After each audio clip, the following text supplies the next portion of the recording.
Sumbernya dari situ. Kalau beliau dibilang pakar tafsir, ya enggak lah. Wong itu hanya comot-comot aja. Nih, bahkan Kiai Idrus Ramli menolak Prof. Quraisy Shihab dikatakan pakar tafsir. Ini Kiai Idrus Ramli yang mengatakan, bukan saya loh ya. Nih ya, kita dengarkan lagi. Kalau beliau dibilang pakar tafsir, ya enggak lah. Wong itu hanya comot-comot aja. Dan Pak Quraisy Shihab ini lama-lama terpengaruh dengan Syiah. Nah, akhirnya membela Syiah. Dia menafsirkan ayat itu semau sesuai kehendak dia saja. tuh dengar.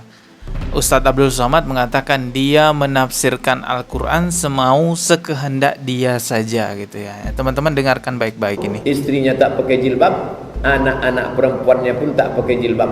Dia menafsirkan ayat itu semau sesuai kehendak dia saja. Tuh, udah banyak yang mengkritik Prof. Quraisy Shihab. Bukan hanya saya, udah ada puluhan ustadz, udah ada puluhan ulama.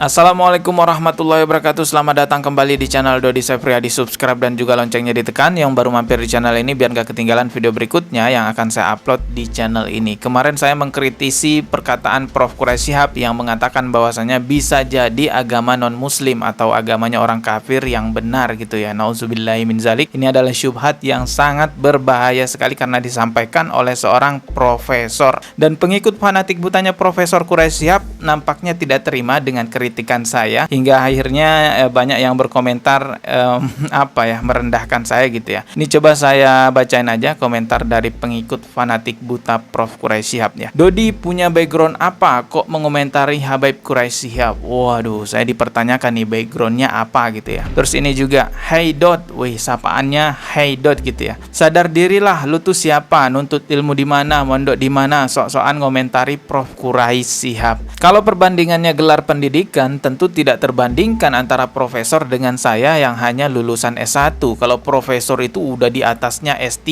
Akan tetapi mari coba kita buka hati nurani kita masing-masing teman-teman, bahwasanya kebenaran itu bukan semata-mata karena gelar yang dimiliki oleh seseorang. Kalau saya pribadi ya tukang becak kah, kuli bangunan kah, kalau dia mengatakan kebenaran maka saya anggap itu kebenaran. Tapi siapapun yang ngomong walaupun sudah bergelar profesor sekalipun, kalau dia mengatakan hal-hal yang salah ya kita katakan salah, mengatakan bahwasanya bisa jadi agama orang-orang kafir yang benar. Nauzubillah, itu kan perkataan yang salah. Jangan pernah kau tukar akidahmu dengan apapun, apalagi hanya sekedar kefanatikan buta terhadap seseorang lalu kau gadaikan akidahmu, kau runtuhkan akidahmu. Coba perhatikan baik-baik betapa Allah menghargai iman Islam yang kita punya. Seseorang yang meninggal dunia walaupun hanya membawa iman Islam sekecil biji sawi, itu tidak akan kekal masuk ke neraka. Sebegitunya ya Allah menghargai iman Islam kita. Maka itulah saya katakan, jangan pernah kau gadaikan akidahmu, kau runtuhkan akidahmu hanya karena kefanatikan terhadap seseorang. Dan mengenai kritikan terhadap Prof. Quraisy Shihab ini bukan saya sendiri, ada banyak, ada puluhan ustadz yang sudah mengkritik Prof. Quraisy Shihab. Ini ya, saya akan tampilkan videonya. Ini ada dua ulama yang mengkritik Prof. Quraisy Shihab. Yang pertama adalah Kiai Idrus Ramli, yang kedua adalah Ustadz Abdul Somad. Memang di Indonesia ini ya, yang dianggap tokoh tafsir itu Dr. Quraisy Shihab. Yang saya amati dari buku-buku beliau, Tafsir Al-Misbah itu sumbernya 3 kitab. Yang pertama Tafsir Al-Manar, tulisan Syekh Sayyid Rashid Ridha dari ceramah gurunya Muhammad Abduh. Di bagian awal, saya perhatikan kalau Rashid Ridha ini keliru, Dr. Quraisy Shihab keliru juga. Mengapa? Karena taklid pada Rashid Ridha. Saya perhatikan. Itu sumber pertama. Sumber kedua, sumbernya Tafsir Al-Misbah itu Tafsir At-Tahrir wa Tanwir, karangan ulama Tunis Muhammad At-Tahir bin Ashur Al-Maliki. Itu yang kedua. Yang ketiga, rujukannya Nalmud Durar fi Tanasubil Ayati Waswar, karangan ulama abad 9 Al-Imam Burhanuddin Ibrahim bin Omar Al-Biqai. Sumbernya dari situ. Kalau beliau dibilang pakar tafsir, ya enggak lah. Wong itu hanya comot-comot aja. Nih, bahkan Kiai Idrus Ramli menolak Prof. Quraisy Shihab dikatakan pakar tafsir. Ini Kiai Idrus Ramli yang mengatakan, bukan saya loh ya. Nih ya, kita dengarkan lagi. Kalau beliau dibilang pakar tafsir, ya enggak lah. Wong itu hanya comot-comot aja. Ya dibanding yang enggak ngerti sama sekali, ya pakar. Tapi kalau dianggap seperti ahli tafsir yang dulu-dulu, ya enggak. Hanya menulis. Dan kawan-kawan di Jakarta yang sama-sama alumni Al-Azhar banyak cerita pada saya. Beliau ini jadi timnya Pak Quraisy Shihab waktu menyelesaikan tafsirnya. Jadi pakai tim yang menulis. Entah apakah beliau hanya menunjukkan, menyuruh-nyuruh atau bagaimana itu. Karena banyak katanya timnya, banyak sekali timnya. Mungkin Ustaz Zulhendri atau siapa yang pernah di Mesir itu tahu. Saya soalnya cuma dengar-dengar. Timnya pernah ke rumah saya cerita itu. Saya tidak membaca buku, tidak melihat di TV, tapi saya menengok langsung selama 3 tahun. Beliau jadi duta besar tahun 1999, saya masih kuliah. Menengok langsung, istrinya tak pakai jilbab, anak-anak perempuannya pun tak pakai jilbab. Dia menafsirkan ayat itu semau sesuai kehendak dia saja. Tuh dengar, Ustadz Abdul Somad mengatakan dia menafsirkan Al-Quran semau sekehendak dia saja gitu ya. Teman-teman dengarkan baik-baik ini. Istrinya tak pakai jilbab, anak-anak perempuannya pun tak pakai jilbab. Dia menafsirkan ayat itu semau sesuai kehendak dia saja. Tuh, udah banyak yang mengkritik Prof. Quraisy Shihab. Bukan hanya saya, udah ada puluhan ustadz, udah ada puluhan ulama. Ya, kita dengarkan lagi. Kalau begitu sesatlah dia Pak Ustaz. Dalam kasus ini dia keluar dari jumhur mayoritas ulama. Dalam kasus ini. Karena kata Syekh Ali Jum'ah Mufti Mesir, lebih 60 mazhab ijma' sepakat bahawa hijab itu wajib. Namanya hijab, penutup aurat ini. Sedangkan jilbab itu adalah kain panjang yang menutup dari kepala sampai ujung kaki. Itu namanya jilbab. Adapun kain penutup rambut itu bukan jilbab, itu namanya kain pendek penutup rambut, namanya khimar, pakai kha, khimar. Maka dalam satu kasus ini dia keluar dari mayoritas ulama. Kalau sampai mengatakan jilbab tidak wajib, ya itu kan ajaran Al-Quran itu. Menutup aurat itu kan ajaran Al-Quran. Dan memang beliau, keluarganya ya tidak berpegangan dengan syariah. Karena kalau masuk TV gak pakai kerudung, gak sesuai memang, gak sesuai. Artinya ya anak-anaknya tidak taat pada ajaran agama. Dan Pak Quraisy Shihab ini lama-lama terpengaruh dengan Syiah.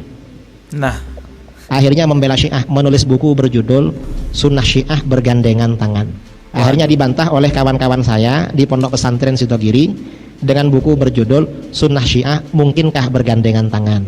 wah, Nang condong pada Syiah. Dan keluarga Quraisy Shihab ini banyak condong ke Syiah. Mengapa condong ke Syiah? Ya mungkin dikasih fulus sama Syiah.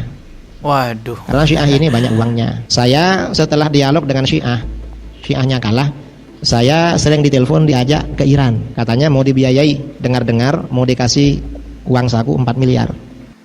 Waduh, 4 miliar itu banyak banget ya. Itulah tadi teman-teman ya. Ini saya tampilkan 2. Masih banyak lagi ulama-ulama lainnya yang juga mengkritisi Prof. Quraisy Shihab. Belum lagi saya mengutip ceramah-ceramahnya Ustadz Salafi ya. Pasti tidak akan membenarkan perkataan siapapun yang mengatakan bisa jadi agama non-muslim atau agamanya orang kafir yang benar. Tapi kalau saya kutip Ustadz Salafi biasanya di channel saya itu langsung penuh komentar. Wah, Dodi ini Wahabi, Dodi ini Wahabi. Sekedar informasi aja teman-teman ya tentang diri saya. Kalau saya itu tidak terpaku pada satu golongan, tidak terpaku pada hanya satu golongan, fanatik ke golongan itu saja. Benar salah dibela golongannya. Enggak, saya enggak begitu. Kalau saya terbuka kepada semua golongan, kalau ada benarnya golongan itu maka saya ikuti kebenarannya. Tapi kalau ada penyimpangan maka saya akan mengingkari penyimpangannya. Tapi entah kenapa selama 3 tahun saya menyuarakan tauhid di channel ini, membentengi akidah di channel ini, banyak yang mengatakan atau menghujat saya dengan sebutan Wahabi. Entah kenapa. Oke, kita kembali aja ke topik pembahasan. Nah, saya itu mengkritik Prof. Quraisy Shihab bukan membencinya, bukan mengajak Anda juga untuk membencinya, tapi untuk menyelamatkan akidahnya umat Islam. Kalau ada kebenaran dari Prof. Quraisy Shihab, ikuti kebenarannya. Tapi kalau misalnya ada penyimpangan, jelas-jelas itu menyimpang, mengatakan bahwasanya bisa jadi agama kafir yang benar, maka jangan diikuti. Maka jangan dicari-cari cara untuk membelanya. Kasihan yang orang awam ikut-ikutan juga. Dampak dari perkataan itu bisa menjadi fatwa yang membuat umat Islam ragu terhadap agamanya, atau bahkan mungkin ada yang murtad gara-gara perkataan itu, atau bisa jadi ada non-muslim yang mau memeluk Islam gak jadi karena ragu dengan perkataan itu tadi. Bahkan sudah ada tuh orang kafir yang menggunakan perkataan Prof. Quraisy Shihab untuk merendahkan Rasulullah SAW dengan mengatakan nabinya umat Islam aja ragu terhadap agamanya sendiri. Ini kan parah banget teman-teman. Kalau ada kesalahan yang keluar dari umat Islam itu sendiri, yuk kita kompak untuk meluruskan, untuk mengkritisinya. Jangan malah didukung kesalahannya hanya karena kefanatikan terhadap orang tersebut. Maka sekali lagi saya katakan, jangan pernah kau gadaikan akidahmu hanya karena kefanatikan terhadap seseorang, hanya karena orang itu dipandang sebagai orang yang tinggi gelarnya dan lain sebagainya. Manusia ya tetaplah manusia. Saya pun juga bisa salah teman-teman di channel ini. Oke, sekian dari saya ya. Mohon maaf jika ada kata yang salah. Wallahu a'lam bishawab. Ketemu lagi di video berikutnya. Wassalamualaikum warahmatullahi wabarakatuh.